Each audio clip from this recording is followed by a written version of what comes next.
Адам ағзасын ерте қартайтатын азықтар. Бұл тағамдар адам денсаулығына зиян болғаны өз алдына. Жастығыңыз бен сұлулығыңызды ұрлайды. Бірден бас тартыңыз, немесе жиі қолданбауға тырысыңыз.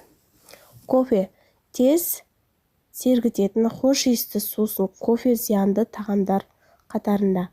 Ол терінің құрғауына алып келіп, әжімнің ерте шығуына себепкер. Егер одан бас тарта алмасаңыз, мөлшерін азайтуға тырысыңыз. Ағзаңыздағы баланс қалпын бұзып алмау үшін кофені әр ішкеніңізден кейін 3 стақан су ішіп отырыңыз.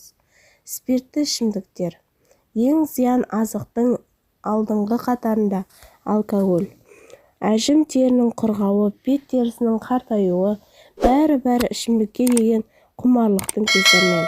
Біздің организміміз алкогольді у ретінде қабылдайды және одан тез құтылуға тырысады.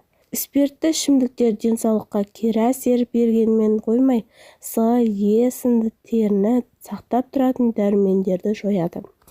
Тұз. Ағзаға тұз керек, алайда күніне 1,5 граммнан көп емес.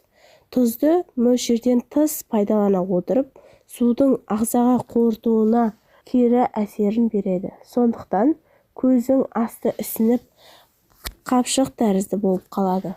Оның орнына басқа да дәмдеуіштер пайдаланып көріңіз.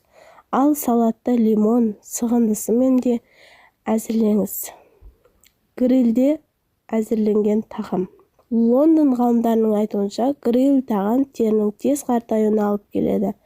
Грильде дайындалған тағамдар зиянды молекулалар пайда болады. Оның зияны дәл қуырылып жатқандағыдай болады екен. Сондықтан егер организміңізге зиян болмасын десеңіз, рационыңызға бұқтырылған, қайнатылған тағамдар болсын. Олардың денсаулыққа пайдасы мол.